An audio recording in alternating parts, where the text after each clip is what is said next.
Hey guys, it's Nick. Welcome to another episode of T-Minus 365. In today's episode, I'm going to be covering the Microsoft October 2021 updates. If you've watched my previous update videos in the past, you know I sift through the 100 or so announcements that Microsoft comes out with each month, and I condense that down to what's relevant for the MSP space. So before I get into today's session, if you do want to see more content around Microsoft and the MSP space, be sure to subscribe. We have a light list today, so that's great. We're going to start off with Microsoft Teams here. This view switcher is just an enhancement to the UI for viewing different galleries. It's going to be shifting over to the left-hand side of the menu. So nothing crazy here. This will be happening in late October and be complete by mid-November.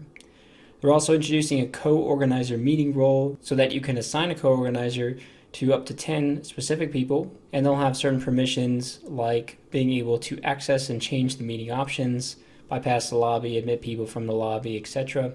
So there's a list of permissions that they'll get, which I'll link below here in a more in-depth overview of these updates. This will happen though in late November, be complete by early December. Shifting into Microsoft SharePoint here, there's some updates to the site creation experience. They're taking you through a more intuitive wizard here for creating team sites or communication sites, along with helping you understand better the permission separation that you're using as an admin when you're actually creating these sites. So that'll be happening in early November, be complete in mid-December. Two end-of-life announcements that I want to cover for Microsoft Exchange next. First, they're moving the message trace in the Security and Compliance Center to the Exchange Admin Center. This is something that some of you may use today, but one of the most concerning parts of it that I saw that you may want to take note of is that they are not migrating any of your custom queries that you may have in message trace into the EAC portal. So you might want to take note if you are using any custom queries there on a regular basis to either know what they are, export them so that you can recreate them in the new EAC portal. The other one here I touched on last month. They're having some new announcements for basic auth end of life. And previously they had said that SMTP auth was not included with the things that they're going to shut off within the next time frame here, which is around 30 days, approximately November 27th. But now SMTP auth is going to be included.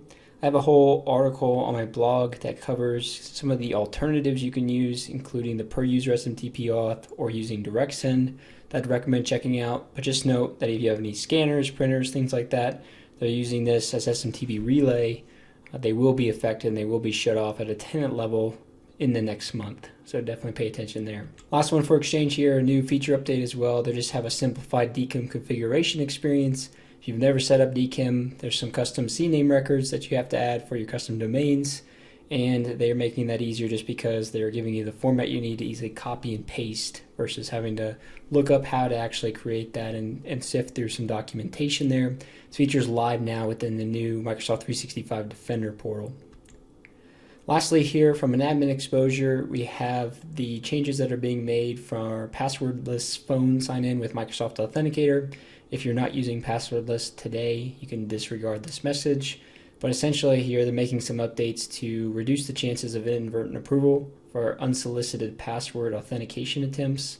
So basically, instead of giving you a prompt of one of three numbers that you can choose from, they're actually having you type that in, as you can see here, for both the iOS and Android experience.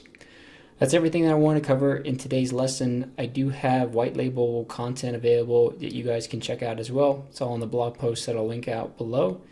If you have any questions or comments, feel free to leave them below on this post. Otherwise, like I mentioned earlier, like or subscribe if you want to see more content around Microsoft and the MSP space. Thanks guys. Have a great day.